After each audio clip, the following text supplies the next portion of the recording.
All right, so we are going to do our first wash. So he's got all the base down.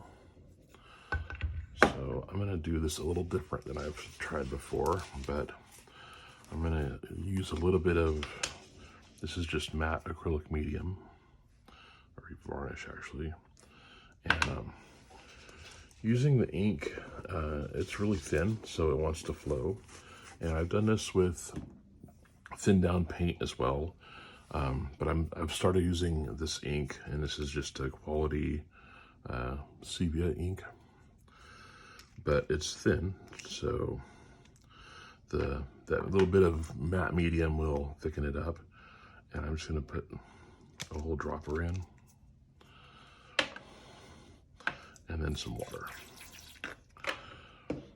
So this is an experiment, but let's hope it works out. You want to be ready with some extra paper towels and some rinse water. But this is pretty straightforward. I'm just going to start with this. I'm loading up one of my old big dry brushes, and I'm literally just going to slather him with this mixture. And you can see it's actually activated some of the paint that's down, but that's fine. And I want to make sure I have like full coverage. So upside down, get the undercarriage.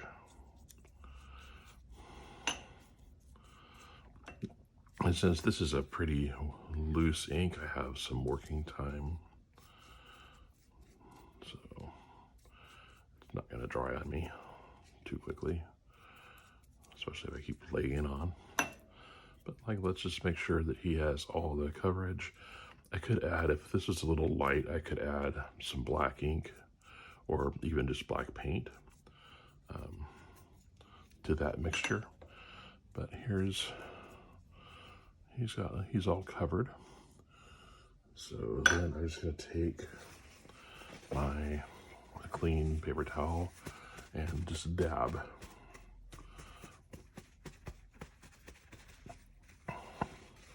And you can see where that ink has really settled into all the cut marks. It really adds a nice level of detail and brings attention to your knife work and chisel work. So I think that he's pretty good. And then he'll sit in the stand. Oh, I forgot to do that. His axe needs that too. And little fan from the Amazon place, and a battery pack. And I'm just going to plug that in and let it run. This thing will run for literally hours on this little battery. So now I'm just going to let it all dry. All right, so the ink is mostly dry. There are some spots down low that's still wet, so I'm not going to touch that with a dry brush until it is dry. But I can come and do my highlights on the skin, his hair, all this leather up here. And I'm just going to hit that with unbleached titanium and see how that works. And then later, when this bottom is really dry, I will do some brown highlights here. If there's any wet ink at all and you hit it with a dry brush, it picks up that wet color and it ruins your dry brush appearance. So we'll be careful about that. But my dry brushing technique is pretty straightforward. I'm just going to squeeze out a little bit on the palette here. And you really want to be sure that you're working with a brush that is dry. This has been sitting under the fan, and it's actually still a little damp. So I'm gonna set that aside and grab another one here that I haven't used today, so I know it's dry. Then I'm just gonna dab in some of this paint, and this was an expensive watercolor brush, but now it's a dry brush, and it's probably 20 years old, so I do take care of it. But dry brushing is really inherently wrong for a brush. So I've kind of dabbed up, I've wiped off the excess here, and then I'm gonna come on the edge of my thumb and do this. And if it's dry, I should be able to see it adding a little bit of highlight to my skin texture. So that's my baseline for dry brushing feel. And then I'm just gonna come lightly and sweep back and forth, up and down, and it'll pick up whatever edges are in that area, depending on the direction that I'm going. So it'll really add some highlight to his little scar there, the edge of his fingers, all the texture on his hair. Let's get his eyebrows. We'll do the top a little bit. And then on his bags here, this is pretty forgiving because I can come back and add more washes on top of that. And then I am, notice that I'm staying off the red as much as I can, because I'm gonna come and hit that with a different dry brush color. But that little bit of dry brushing really adds texture and detail. Makes it look like a very hand carved piece, which is what it is. So this just goes in the water. So that's that step here. For the reds, I'm going to hit it with a vermilion.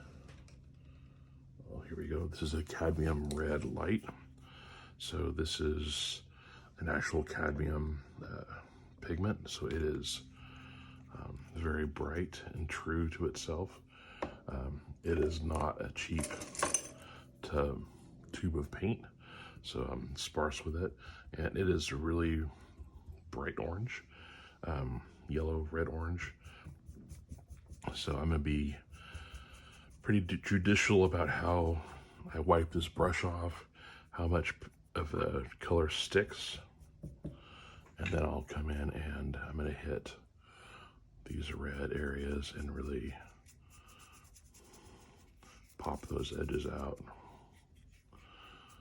Later I'll come back with a liner and lay in basically some thinned out black into all these lines, and that'll make them pop even more. So there's that cadmium light red on there. And let's say I just wanted to just do a tiny bit more. I can pick up that same unbleached titanium that I just used. And this might go a little peachy, so I'm gonna be real light with it. And I really just wanted to leave a little contrast on the highest edges.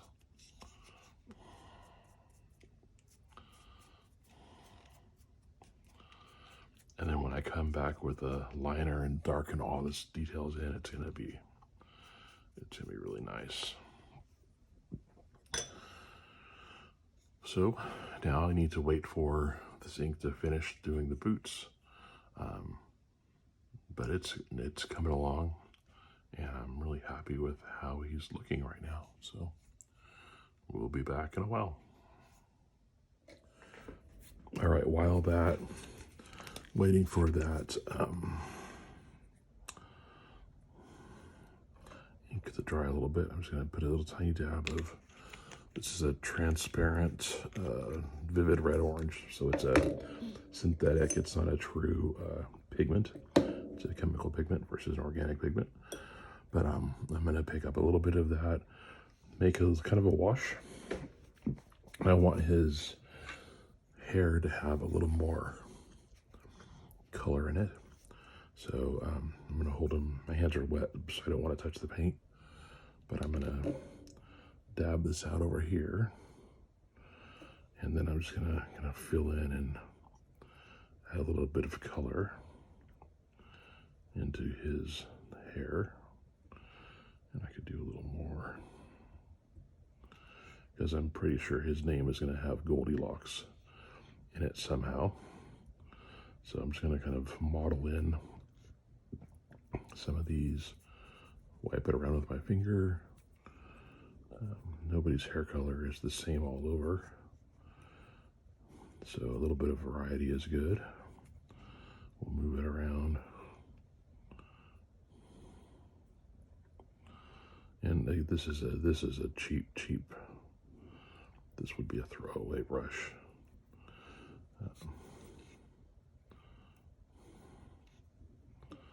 We'll pick it up, dab a little bit in.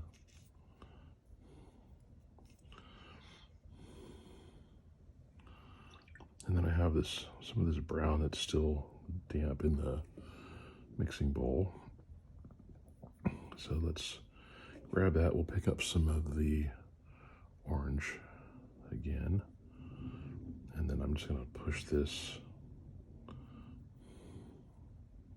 a little more orange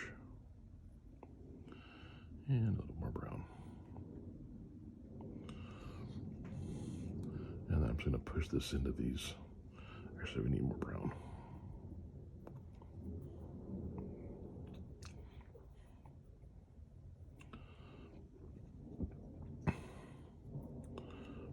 So push these into the corners and crevices. This is a thinner mix, so it will flow a little bit into the corners. I can just wipe off with my finger the high spots. Dab that in there. Fill it back here.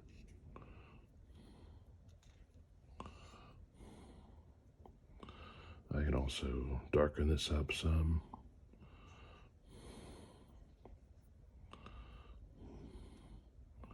I might have to go even darker. And I'm just going to push in to his little pouch. Some of these dark colors, and I can just take my finger and wipe it away. So it'll leave more shadow in there. I want to fill that hole there, so put a big dollop in, wipe it off. Come over here, fill that in, wipe it. So that's all good. If I have any pink that's still wet, there's a tiny bit. I'm gonna come there. Is there any crimson? This is all dried out. But I can come and, what is that? Okay, that's all dry. Take my pink and push it into the little scar and wipe that off. Actually, I think that needs to have a little more color. So I'm gonna quickly go back to this crimson. It's a crimson hue. So when you see hue on a paint name, means that's a chemical synthetic pigment, not a organic mineral pigment.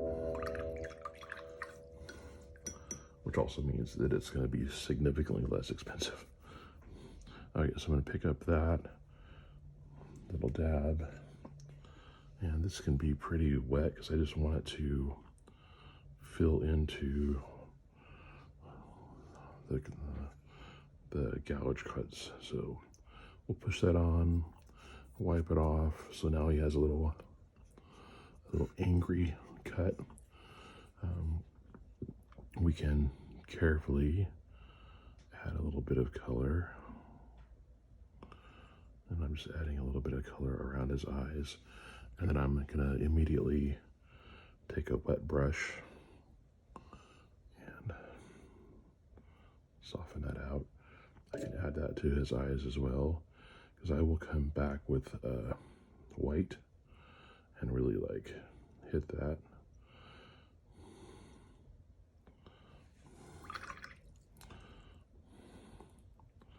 That might have been a little much, so I can get it wet, grab a clean, dry spot of the paper towel and just press on, and it'll lift off that color.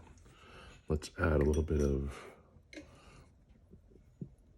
that rosiness to his little mouth area, nose. Again, I can just wipe it off if I get too much. All right, so that's that step. Let's go to a dry brushing on the boots. Zoom out here, and I can just feel it on my hand that it's way too wet for any detail, but for boots, and it's actually wet enough that it's probably gonna wake up some of the ink that's there, which is fine for boots. I wouldn't want to have that happen on a face or any like fine details, but for boots it looks like it's a worn piece of leather, which is what we're after. I'm gonna get brave and pick up a little bit of this lighter, it's unbleached titanium, and real lightly go over those again. But you can see where it really brings out the texture of your knife cuts. So dry brushing is great, and I can use that same color here, put some on my cask.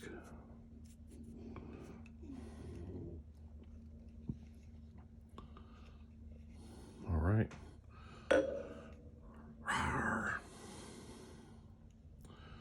So it's gonna sit for a little bit.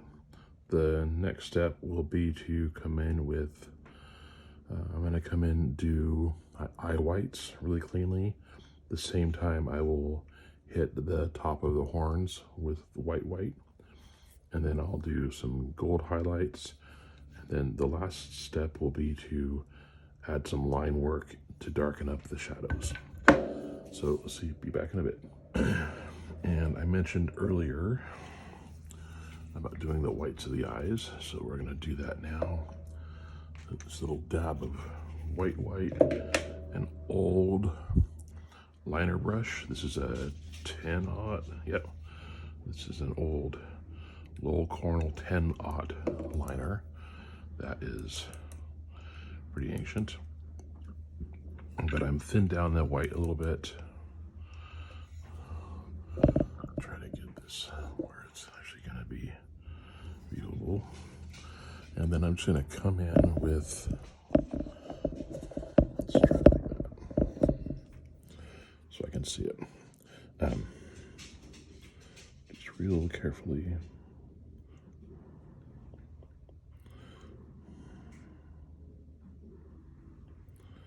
And even with it thinned down, it's still a little thick for this, because I do want it to flow. And this is after a couple of cups of coffee, which probably doesn't help. And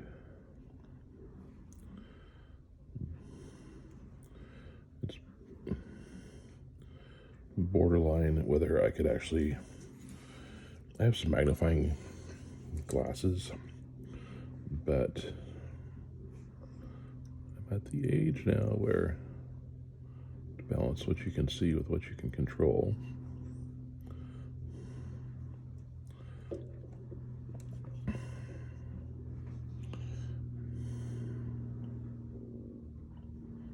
Okay. So those eyes are white again. They don't have to be pure white, because nobody's eyes are pure white. That'd be like freakishly weird. Then I'm going to pick up a little bit of this leftover white, and I'm going to thin it down some. I'm just going to dab this on and around the horns, just so there's some transition from kind of this dirty white to a brighter white at the ends. And I use my finger to smudge stuff and move paint around.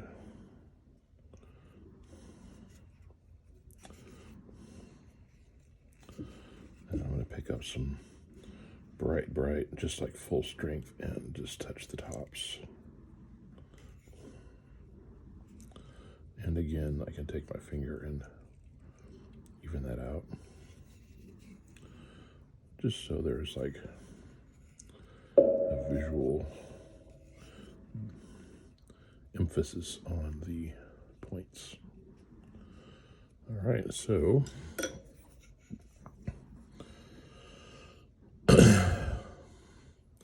he's getting close. Next step will be to do the line work. But before then, I think I want to have a little bit of like rune tattoos. So I'm going to do that now.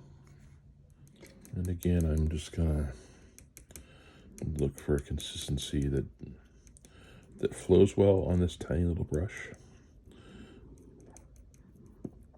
And doesn't, I don't need it to be like opaque, because it's going to go on a skin, and if it was a tattoo, it's not going to be opaque anyways. So, and I don't have anything specific in mind, so I'm just going to do, this is dangerous, not dangerous, this is like, I should really have thought this out, but here we go. We'll do some lines. I don't really know like Norse runes, so I'm just going to kind of approximate some geometry. And that one line on top had a big bump on it. So what I'm going to do is just to continue that motif, and make some little dots on this, and then just imagine what it means. I don't know. It means maybe it was raining this day. And then let's add some little diagonals.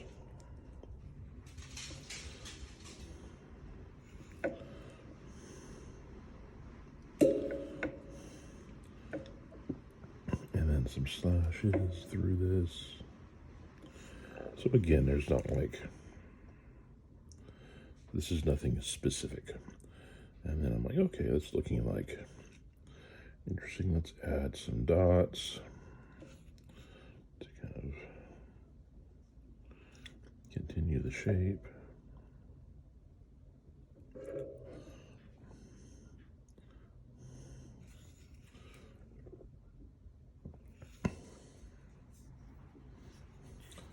And then let's add a little, on the back of his right arm, we're going to make a little,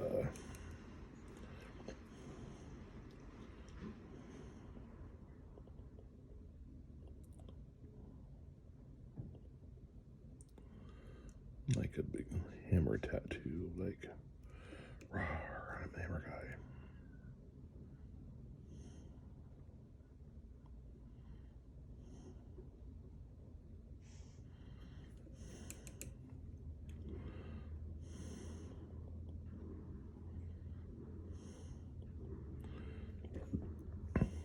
I go, pow. So again, it doesn't mean anything specific, just, I think this guy has tattoos. Or body paint, I guess, if you're, well, maybe it's, I don't know. Anyways.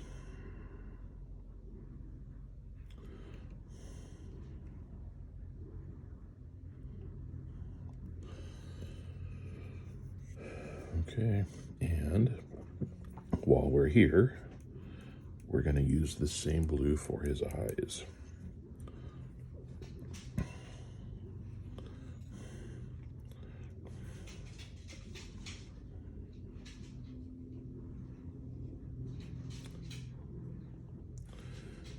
make these big enough because I will still be adding a black pupil. And then on top of the black pupil, a tiny white highlight. But let's make sure that the eyes are symmetrical, because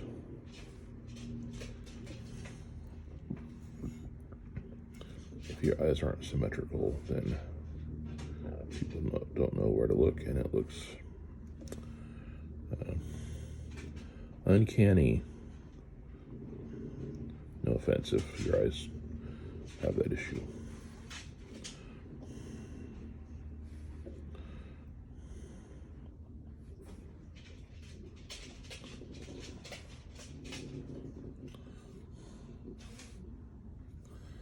This one is a little square.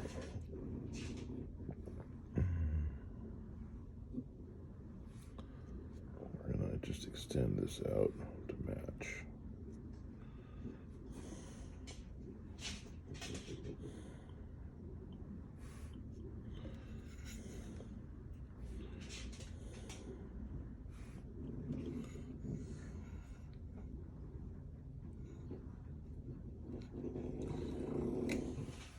This will be a quick little bit, but I'm taking black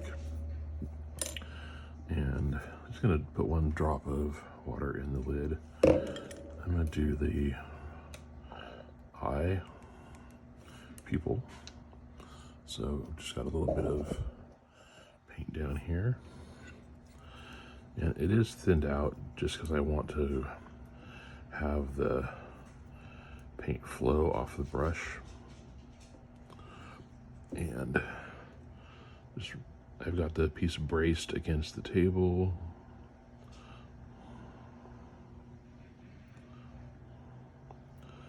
This is where having a lot of good light is important for me.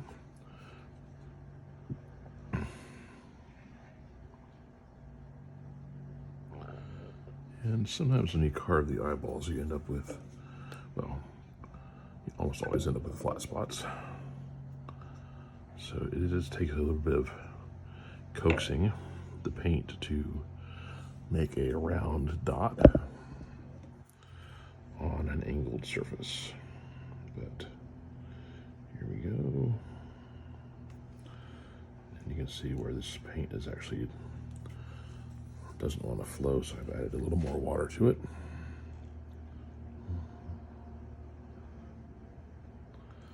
And if it flows too much, then it will run, and then you're doing it all over again, which is not good.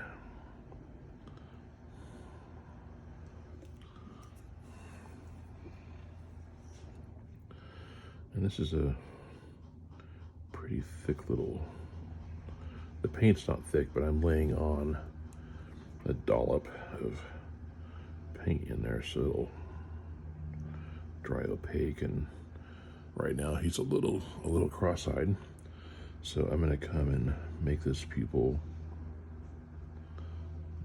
centered a little better.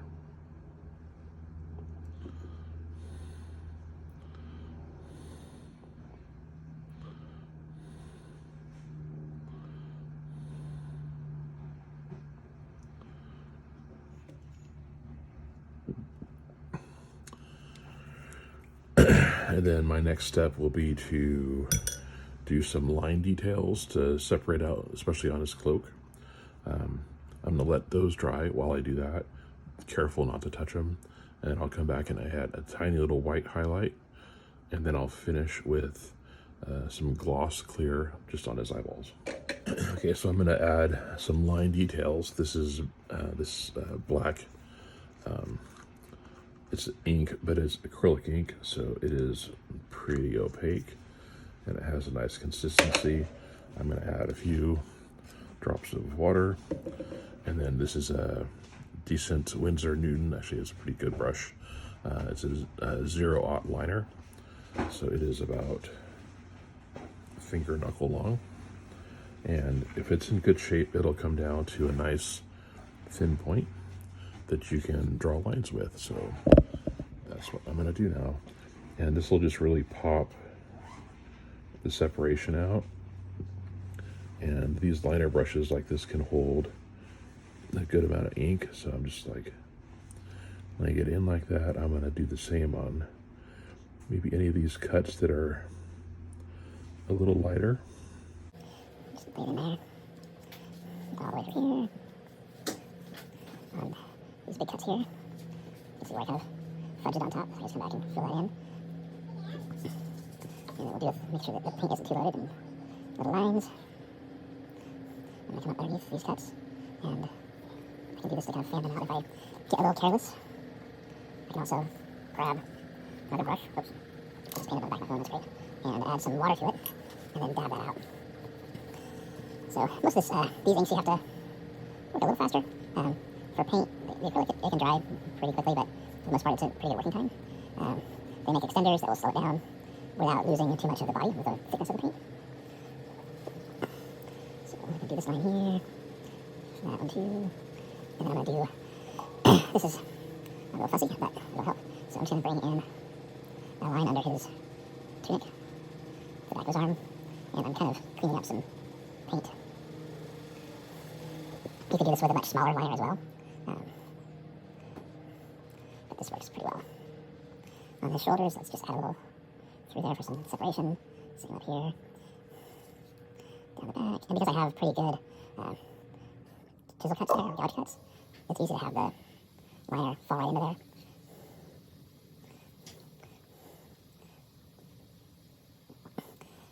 So let's come along, let's add a little bit around his bracelet. And I'm not even going all the way around, just add a little definition. We'll do the same on, let's do the same on this, his hair, comes to the body. Those aren't all like super clean knife cuts, so this will help. Just add a little separation.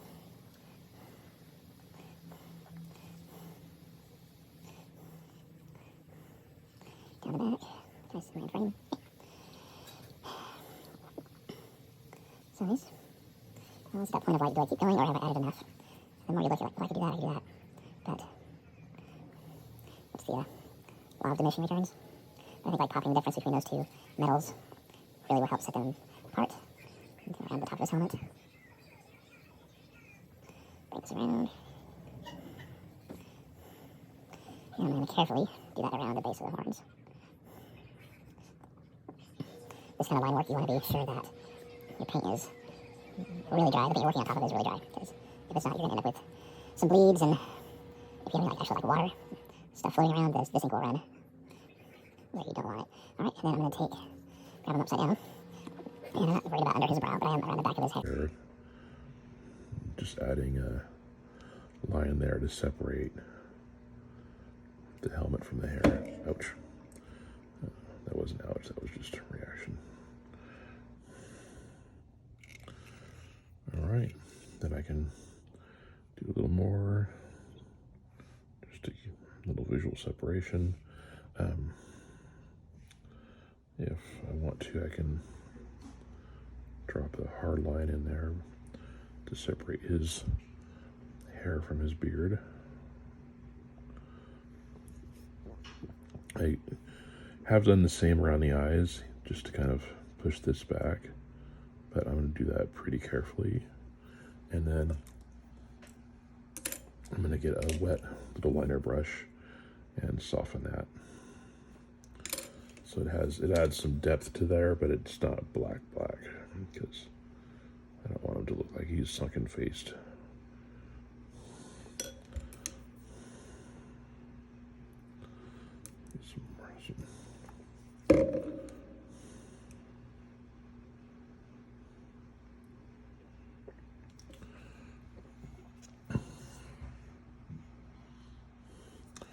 We will pick up the liner again, dry it off, and then I want to clean up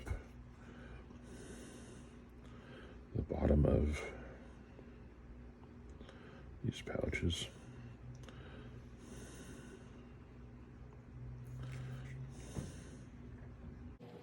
My wife saw the carving. Oh, he's like the Renaissance pouches. And I was like, that's right. Yep. And I can add a little black underneath the belt. Just clean up that line there. It might be a little vague between the carving and painting. That's all coming together. Let's add a little black in there. Let's darken up that pouch fold. Put a little black around the this cask. What's he have in the cask? I don't know. All of it. And then I'm going to lay in a pretty heavy stroke in those lines on his boots. Just to pop that out. That is that's like a number 11 3mm gouge cut, so they're pretty deep, and you can be pretty confident just letting the brush lay the ink where it needs to go. And then I'm going to outline his sole. Little things like this they add a visual interest, but they don't have to be super precise. Because, hey, it's a shoe, it's going to be dirty and beat up and run it around. Have these little traction grooves. This would be a lug. Oops, a little. And one thing to note about this type of acrylic ink is it is more opaque than what a thinned out black paint would be. And it tends to stain, so it will be a little harder to remove if you need to wipe something off. Alright. So,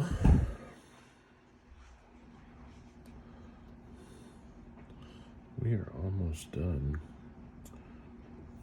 You can see adding a little bit of definition between the pouches. And then between his arm and back and the pouch there. You just kind of sneak up in there. There's some rough cuts in there.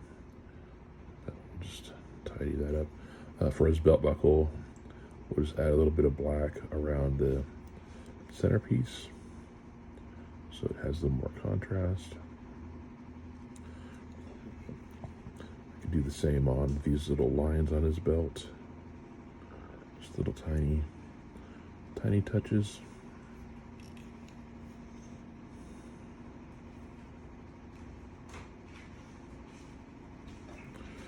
We're going to put the little highlights on his eyes. I'm just going to grab the cap and put a drop in there. And grab this little tiny liner brush and pick up some paint. Make sure that my hands are dry and don't have any paint or ink or even water on them. And I'm going to do a tiny little dot.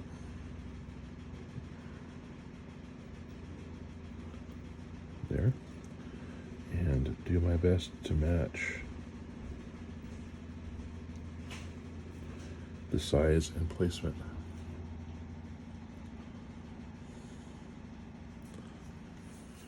All right, down to the very last few touches. This is just a gloss medium, and I'm going to take tiniest drop and number 2, and I'm not diluting that at all, it's full strength. And I'm just going to load the brush up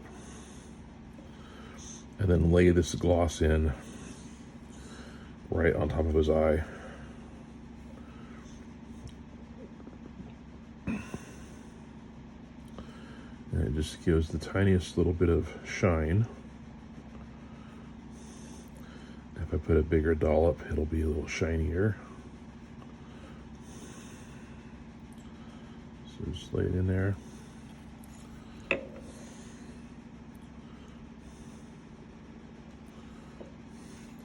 And again, you want to make sure that that is super dry, because if not, you could be undoing your work and then redoing it. And I'm going to add a little bit of gloss to the bracelet. So I added some ink that's not dry yet in there, so I won't touch that. And then I can add just a little few touches on this bright metal, and it'll make it a little shinier. And I'm not covering the whole thing, I'm just kind of touching it. Then he's done. He gets a name, and we'll get some photos done. So his hammer just slides up into there. Arr.